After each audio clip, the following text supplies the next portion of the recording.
So we're going to go first of all to Professor Dr. Don Marshall, who began his academic career at the Cave Hill campus of the University of the West Indies in August of 1996 in the Department of Government, Sociology, and Social Work as a temporary lecturer before being appointed research fellow at the Institute of Social and Economic Research, later renamed the Sir Arthur Lewis Institute of Social and Economic Studies, or SALISUS. Professor Marshall has authored several publications and comes with a deep passion for public discourse in Barbados. So, over to you, Professor Marshall. Greetings, everyone. Thank you very much, Chairman David Ellis, if you don't mind me referring to you as that. Chair and moderator, I want to acknowledge the presence of our minister. I also wish to thank the Small Business Association for inviting me to deliver this. And this is an honor and a pleasure, not in any cliched way, but it always gives me great joy to have to move from, as it were, the books and discourse to engage and entreat with publics that I do speak about in my own research, but and publics that I try to defend in terms of the vision and way forward. My work, my life's work, or rather my career work, which is, well, my life's work because it's my own passion or vocation, just happen to get paid, is about how do we transform futures with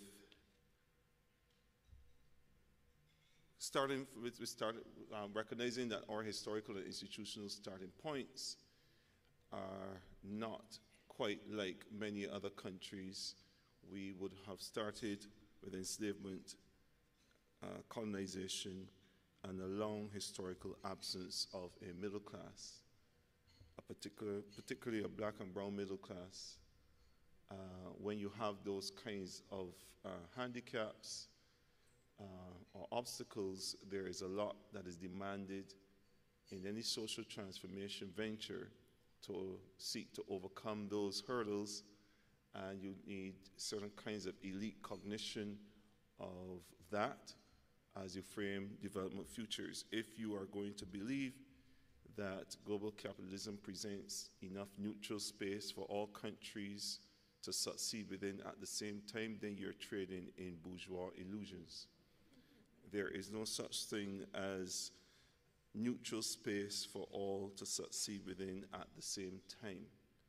And if you acknowledge that there is a need to recognize that all markets have to be politically constructed and politically maintained, then this business about private sector being the engine of growth, government having to play a particularly restricted role in shaping development futures, all of that goes into the trash can, the ideological trash can, because you have to be very pragmatic when it comes to issues of how do you transform and enter into a social transformation venture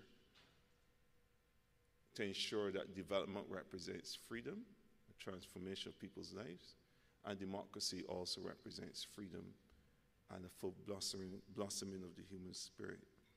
So philosophically, I approach every topic I treat to with a clear question to answer in my mind what it means to be human. And what it means to be human in this age that that the minister spoke about is very important and very critical, because there are a vista of opportunities for small businesses to seek to access, dock onto, and so on. And there are many opportunities for the state and the private sector to enjoin, to seize the moment. However, there are some My job here is to do a little bit of conceptual underclearing, because the role of an academic in the policy-making exercise is to provide sensitive information, to be a critical audience, to speak truth to power, and to bring to public awareness levels of ongoing controversies and debates surrounding issues to do with equity, justice, and so on. Now, there's a universalist perception of the World Wide Web as a democratic space, but it often obfuscates the operation of power asymmetries in digital infrastructures and global media flows. We know that geopolitics, unequal access to digital technology, and social and cultural values shape such infrastructures. It is a process whereby the normative ethos of the utopian decentralized network conceals power imbalances and engenders new forms of digital dependency among users. Now, the literature that I have consulted in relation to the digital frontier speaks to conventions, protocols, standards, and algorithmic modulation. All these all together seek to, in my estimation, regulate user behavior online. When we speak about power imbalances in today's digital world, I want you to focus on the activities of global digital corporations and their extractive logics, as well as exclusionary functioning deployed to ensure that they maximize their market shares and destroy competition. The literature is replete with case studies featuring the following dominant digital companies: Facebook, Google, Amazon, Microsoft.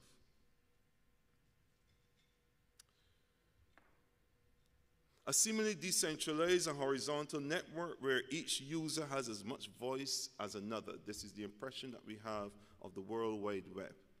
A seemingly decentralized and horizontal network where each user has as much voice as another. It's a pervasive and ubiquitous medium that seemingly offers us so much. For example, unprecedented abilities to create, connect, communicate. But it also asserts a near constant form of control over us. The duality here is paradoxical. Hence, there's a need to unpack the components of what I call digital power. The notion of frontier, when we talk about the digital frontier, the notion of frontier is an evocative concept because of its colonialist trope.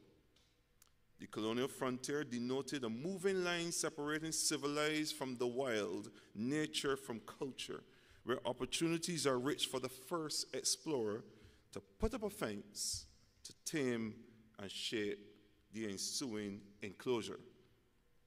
This has parallels with the dominant digital companies scrambling today to move into undigitized spaces of the world and the homes of undigitized people, to carve out their private enclosures and domains of influence. Large parts of the world remain outside the digital enclosures or networks due to lack of resources on the part of public institutions to provide them with connectivity. This gap has led to a scramble of sorts between the dominant Western digital companies so mentioned before: Facebook, Google, Amazon, Microsoft, to expediently position themselves as internet service providers or ISPs in these areas. So, in addition to their role as dominant platforms, these companies are also the providers of key physical infrastructures through which their sites, services, and content are accessed in nations that simply do not have the resources that large parts of the Western world do. The consolidation of pipes, protocols, and programs or content in the hands of global digital companies heralds an era of unprecedented vertical integration and allows these corporations to wield immense power in shaping cultural consumption in many and in yet to be digitized parts of the world. This plural digital media ecosystem. There's a particular scholar, A.K. Song, wrote an article called The Digital Entrepreneurial Ecosystem, A Critique and Reconfiguration. And his main argument is that we need ground for a more digital system. There's a privacy enhanced, market encouraged, and digital security. I thought I would premise what I say today by just allowing you to know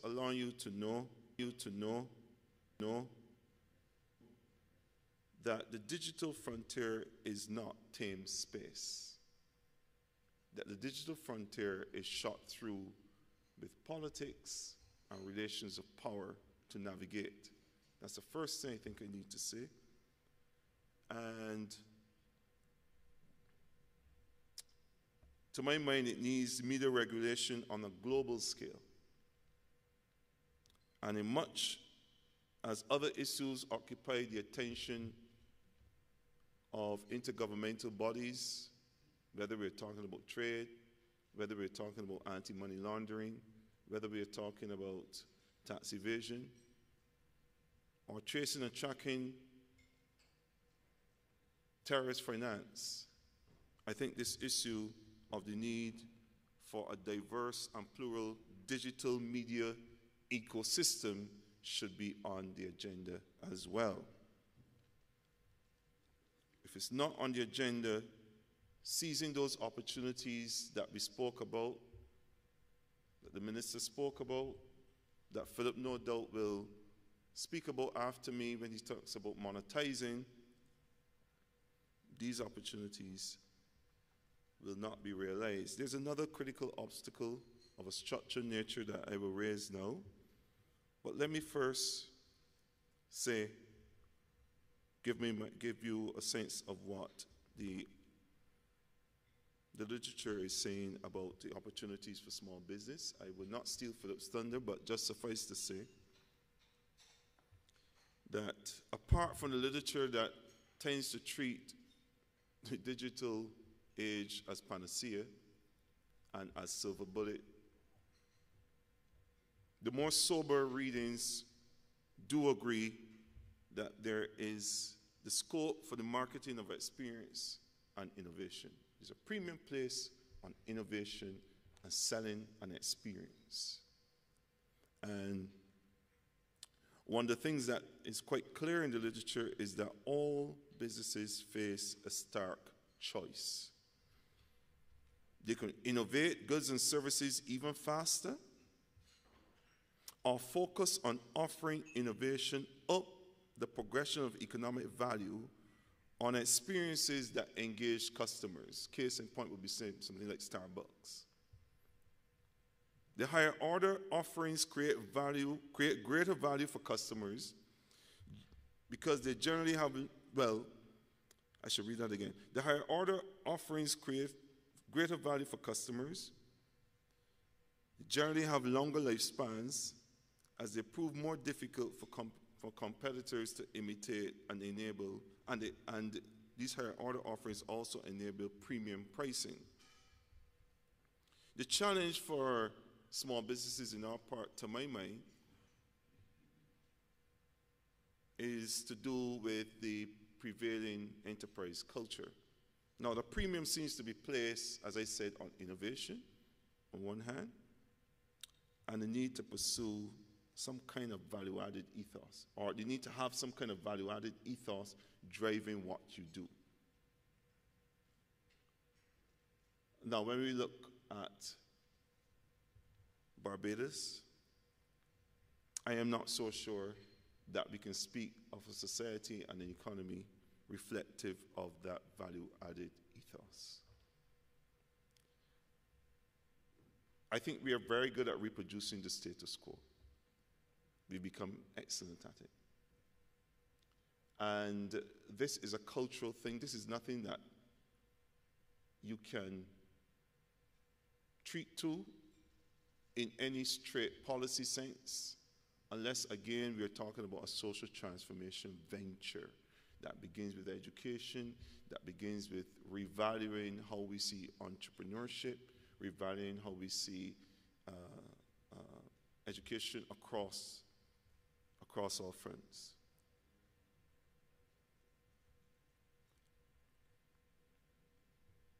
So those countries that are, and businesses that are doing well, are those countries and businesses where there's a value-added ethos that drives innovation, that thrives on creative disruption, that thrives in creating greater value for customers. So enterprise culture and legacy are important if a value-added ethos is to emerge. Now, we have a very conservative enterprise culture, as I earlier alluded, and this is the part where the media never gets me right. And I don't chase down trying to correct erroneous stories. I did early in my career, and it was exhaustive, so I learned, you know, as you get older, you get a little bit more. You learn to let things go. Vanity can consume you. Just trying to get what I say right by writing letters to the editor or calling David Shaw or something. That is about, when you look at it really, how much of that is vanity and how much of that is trying to get the public record right. In my own mind, I found it an exhaustive kind of activity. So let me say this slowly and again. All right? Our economy is based on finance, import trading, insurance, and real estate prospecting, which includes the hospitality sector, tourism, and so on. FIRE is the acronym FIRE. Okay? If you are, this is understandable if you understand the legacy of the country. The country, after the slavery and colonial experience, one of the positives, if you can say that, is that we had developed a tremendous reputation for, and the we here is an inverted comma we. The planter merchant elite had developed a reputation for tremendous acumen in commerce, tremendous acumen in the hospitality services, because the plantations were also seen as welcoming societies. Tremendous acumen in producing value through complex understandings of finance. So structuring financial packages and vehicles, very good. The history of Sagicor being, before that, mutual, starting back in 1840, rescuing indebted plantations and so on and so forth. We know how to slice and dice finance to ensure the survivability of businesses of particular interest. That legacy has served us well. That you know, it's not a surprise when Wendy McLean, in his own research, asked why did select Caribbean countries develop phenomenally fast international financial centers like the Bahamas, Antigua, Barbados. When he was asking that question, he posed it as a research question. Because the traditional arguments, and still today, is that our offshore financial centers or our international financial centers are really creatures or derivatives of developments taking place in the euro-dollar market, in the wake of the euro-dollar market that was started in 1957, 1958. And that we just simply commercialized sovereignty and dock onto the strategy by putting in place also state-of-the-art legislation. So when Wendy McLean asked, but what accounts for how phenomenally fast these countries were in attracting greater and greater global share of international financial business? They couldn't answer. The answer lies in our enterprise, in our legacy, enterprise legacy. We have been, Bahamas has now been a sort of an entrepreneur trading post. Society and economy didn't have contact slavery, but in terms of expertise in commercial endeavors, they had that. Barbados, contact slavery, but it was a re-export country for enslaved persons and so on, going on to other countries. And they had, and we had expertise also in commercial dealing capital, commercial dealing business ventures. There is an explanation rooted in the historical legacy, but you have to drill down to how knowledge is created and produced to get at the politics of exclusion and the politics of invisibilizing the region whenever you want to talk about the growth and sophistication of modern finance. Any story, anytime you go to read anything about portfolio finance and the history of portfolio finance, or the history of credit, or the history of entrepreneurs, the Caribbean is evacuated, eviscerated, invisibilized from that history. So there's a lot of useful work that the University of West Indies scholars do in recovering that history and answering back empire.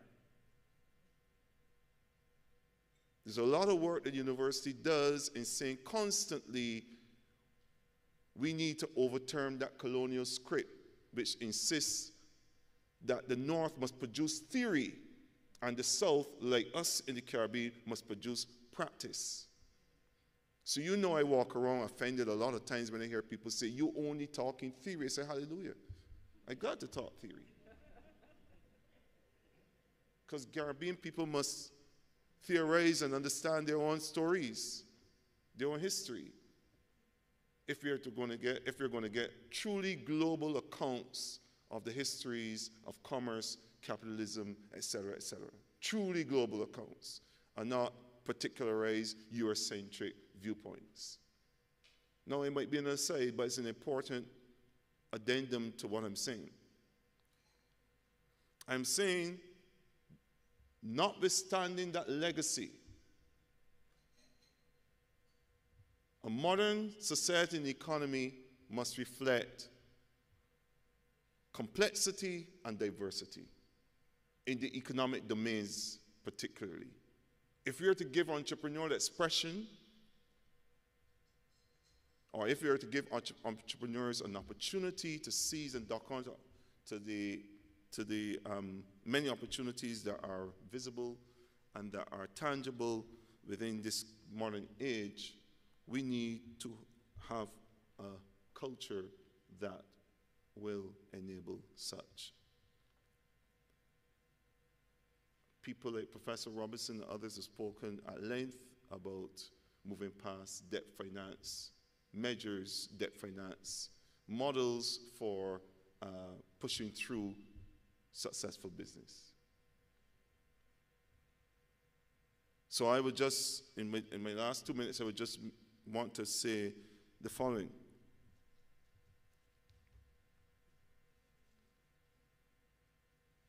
If we're going to push past the limited diversification that we are facing, where we still persist with the status quo in developing expertise and pitching our development fortunes and futures on the wagon of fire, finance, import trading, insurance, and real estate prospecting, if this is what we're going to do, if this is the vision that the cosmo-vision that we're shaping for our children who've gone to school yesterday, some for the first time, if that's the cosmo-vision, then I think we are not creating the right kind of society an enterprise ethos for all small businesses to thrive. They'll do better to work and operate with partners from outside that just innately have that kind of ethos, and the banks have that kind of ethos, and the different lending agencies have that kind of ethos. It's a cultural, a deep-seated cultural understanding where you confront the future with hope, optimism. No government in 5 years is going to turn that around. So when you hear me speak about critically engaging the fund, the IMF, I speak to the question of our developmental futures. It is necessary to fix and correct and sustain our finances, our public finances. That is necessary. So I have no quarrel with any government that says, based on the options before me, I shall go to the fund to seek to correct for and protect for my public finances. However, I ask after the conditionalities, because austerity tie conditionalities and the logics that are often brought by even the New Age IMF run contrary to what other countries are doing in their economies and to stimulate small business, which is they're engaging in expenditures, subsidies, and research and development. They're sponsoring it deeply. And this is the kind of state intervention that the IMF decries. The IMF's lending comes with restrictions on your public policy maneuver. The Prime Minister says she welcomes policy space, and she argues quite well on the international stage for greater fiscal and developmental policy space. Policy space is critical. The Prime Minister has a free hand, but as Minister of Finance, she is surrounded and denuded by a coterie of individuals so steeped in a particular reading of development that they start off with the fiscal and end with the fiscal. But I always remind them, what about the developmental? What about the T in the bird? Transformation. Transformation calls for a level of state intervention, a level of partnership with the private sector, elements, enlightened elements of the private sector that is never contemplated by IMF teams then and now. And I'm speaking, I put my scholarship on the line on the point because I get published for saying the same thing over and over but in different ways. I've had the blessed opportunity once to meet members of the IMF team about a year or so ago. I was asked by the then leader of the opposition to join with others to meet, and I found the exchanges very, very engaging. The IMF is not an institution so set in its ways that you cannot negotiate some points, I would imagine. But there are some issues that I would like to think that we are going to raise and consistently raise challenges. So if you hear me talk about, I go after particularly this idea of fiscal surpluses. Right now as I speak, every country in the world are engaging in deficit spending to get us out of the deep economic morass we find ourselves in. The language in Barbados is different.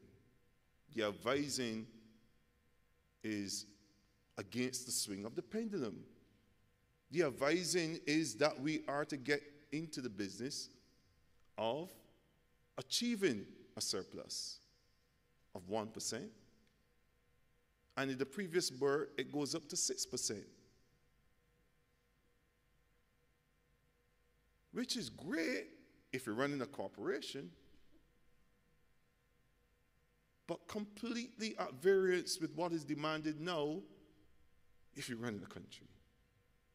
Particular country that needs to move in the direction of engendering a value-added ethos, and it needs to diversify and so on. So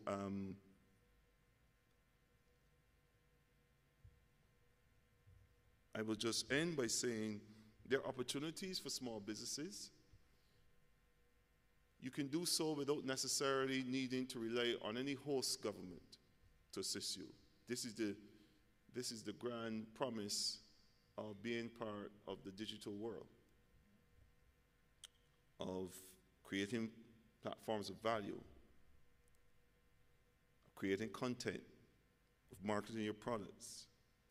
But you know, at some particular point, you confront culture, you confront attitudes. You confront attitudes and you confront merchants of doubt and contrarians. And you ask yourself, where is this coming from? Whereas your counterparts in other spaces are not surrounded by contrarians and merchants of doubt.